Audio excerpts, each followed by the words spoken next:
القصة بدأت لما مركب ورقي بتاع الطفل جورجي اللي عنده 6 سنين وقعت بالغلط واتسحبت في مجرى الصرف الصحي من المطر الغزير. لما وطى عشان يجيبها اتفزع لما لقى مهرج بشع مستخبي جوه. قدم نفسه على انه بيني وايز المهرج الراقص. الغريب ده كان عارف اسم الولد، واحساس وحش سيطر فجأة على جورجي. كل اللي كان عايزه انه يمسك مركبه ويبعد بسرعة من المكان ده، بس في اللحظة اللي مد فيها ايده جوه ابتسامة المهرج اتلوت وكشفت عن صفوف من الأسنان الحادة وعض دراع جورجي في لمح البصر. الدم بسرعة لون مية المطر بالأحمر. جورجي قاوم وحاول يهرب بيأس، بس في الثواني اللي بعد كده بالظبط اتسحب في الأعماق السوداء بتاعت مجرى الصرف الصحي. مع اختفاء جورجي حياة أخوه الكبير بيل اتقلبت. سيطر عليه إحساس بالذنب لأن هو اللي عمل المركب الورقي لجورجي. عشان كده حتى بعد ما أهلهم بطلوا يدوروا بيل رفض يوقف البحث. بس قبل ما ينجح إنه يلاقيه، زمايله في المدرسة بدأوا يواجهوا حدث خارق للطبيعة ورا التاني. مايك بينما كان بيساعد في المجزر عيلته شاف رؤية مرعبة من الليلة اللي مات فيها أهله، وكان في إيدين مولعة بتتمدله من باب حارة متفتح بالعافية. أول ما قرب عشان يشوف إيه الموضوع، الإيدين دي اختفت بشكل غريب. كل اللي فضل هو مهرج بيلوح بإيديه ليه. المنظر المرعب ده خلى مايك يغمى عليه تقريبا في مكانه، وما ارتاحش غير لما عامل طلع من المبنى. في نفس الوقت ده جوه المعبد ستان اتشد اللوحة مرسوم فيها ست، وهو بيبص على الصورة المخيفة ستان حس بإحساس فظيع بالرعب. في الأول ما اهتمش كتير وخطط إنه يحط كتابه ويمشي.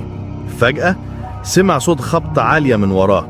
ستان لف لقى اللوحة وقعت على الأرض من غير سبب، وهو بيترعش ستان جمع شجاعته وقرب منها.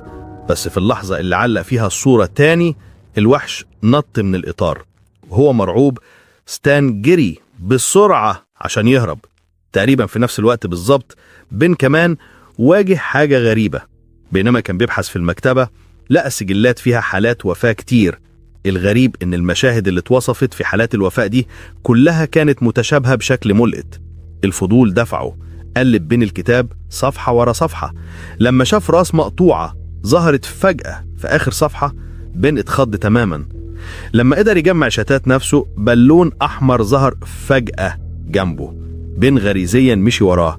كل ما يقرب أكتر شاف ولد مفحوم ومقطوع الراس ماشي ناحيته ببطء.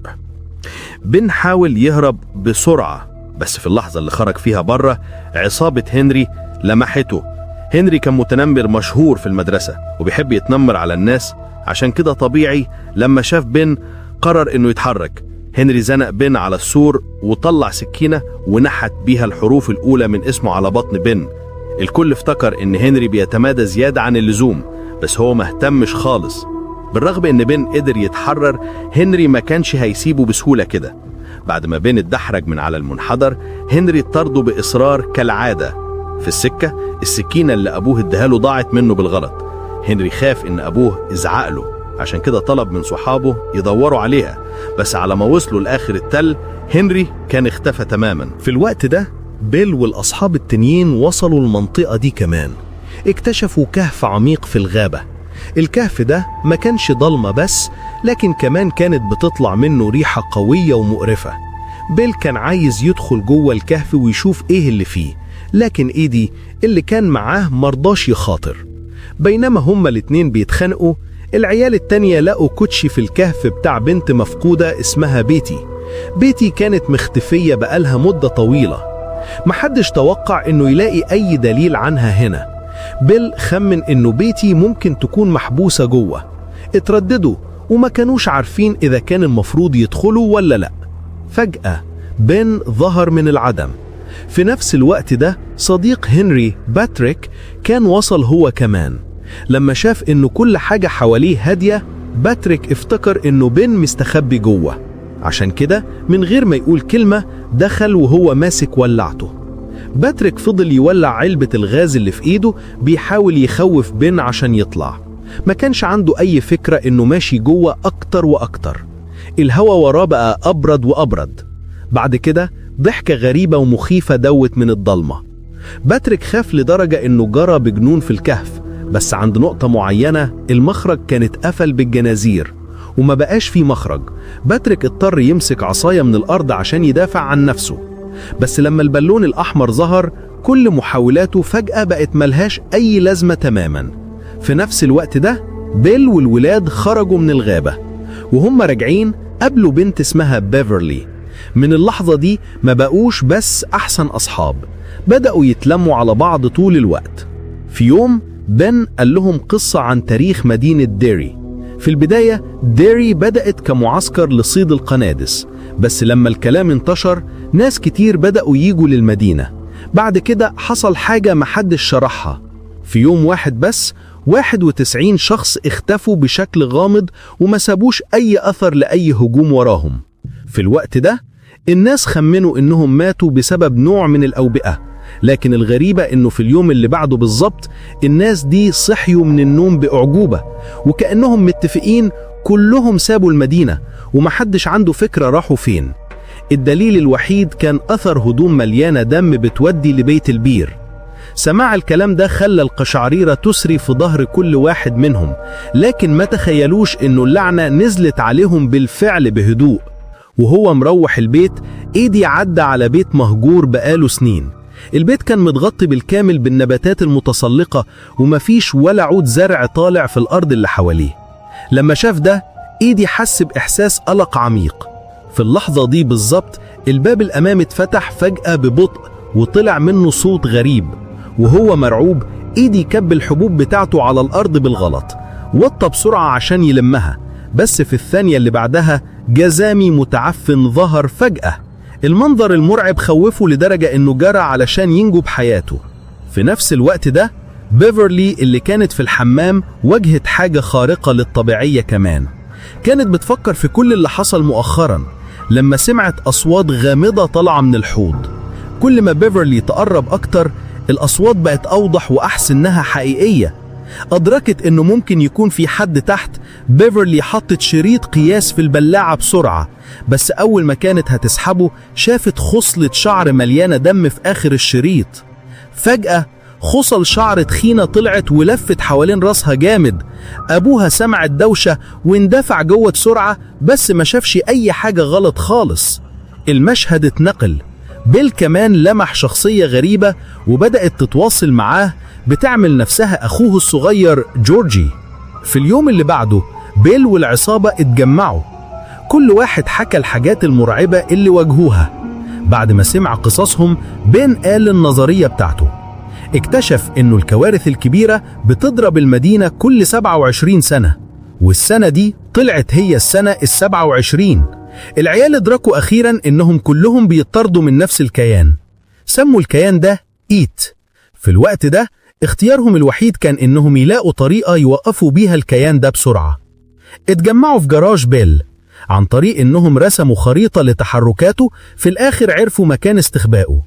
كان في مصادفات مخيفة كتير وإيدي ما استحملش، بس أول ما مزق الخريطة البروجيكتور الشرايح بدأ يقلب الشرايح لوحده.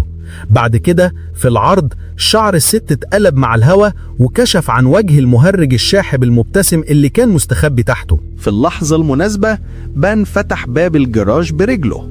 ده خلى بيل يدرك حاجة مهمة. عشان يكسروا الأوهام اللي إد بيستخدمها ضدهم لازم يروحوا البيت المهجور ده، لأن إد كان قال مرة إن البيت ده هو بيته. بسرعة المجموعة راحت هناك سوا، لكن بيل وإيدي وريتشي بس هم اللي كانوا مستعدين يخاطروا. أول ما الباب الأمامي اتفتح ريحة عفونة قوية ضربت في وشهم. ريتشي لمح إعلان عن شخص مفقود في الزاوية. بعد كده سمعوا بنت بتعيط بتطلب المساعدة من الدور اللي فوق.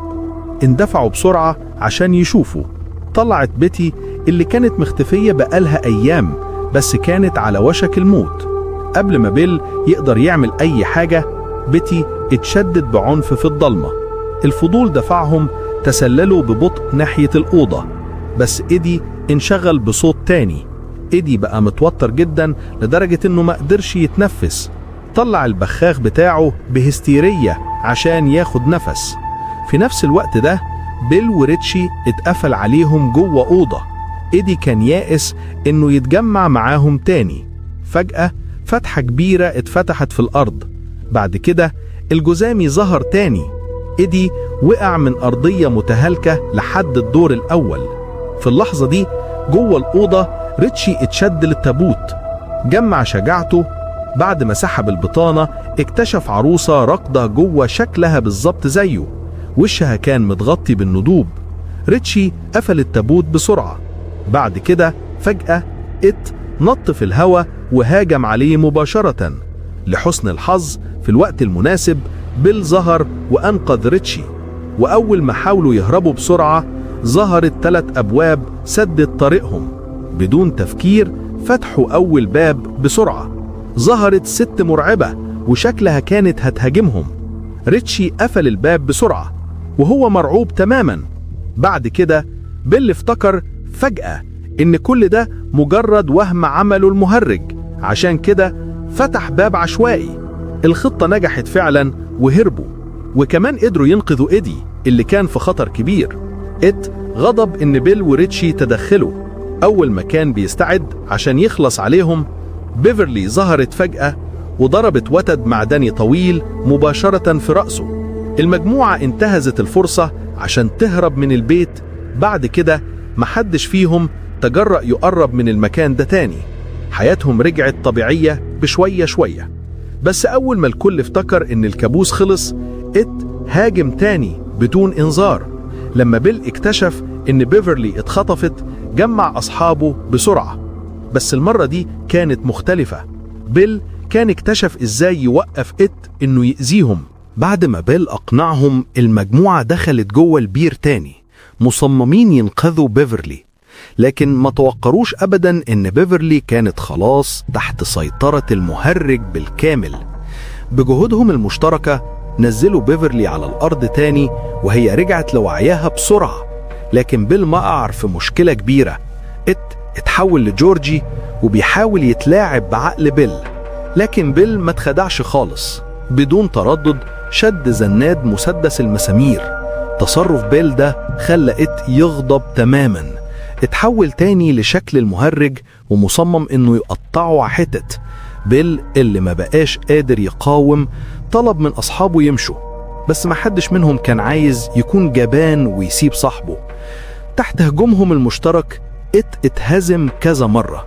في الاخر اضطر انه ينسحب ويرجع تاني للبير. الأطفال المحتجزين رجعوا لوعيهم بشوية شوية. جورجي بس هو اللي ملقوهوش. واضح إن قصة لسه ما انتهتش. في النهاية الفيلم ده بيورينا إن لما الخوف بيتجمع بيدي قوة للشر، لكن الشجاعة والصداقة الحقيقية بتقدر تهزم أي وحش. لو كنت شجاع كفاية وكملت الملخص ده دوس لايك واكتب كومنت بأكتر مشهد خوفك، وما تنساش تعمل اشتراك عشان تشوف كل ملخصات الرعب بتاعتنا.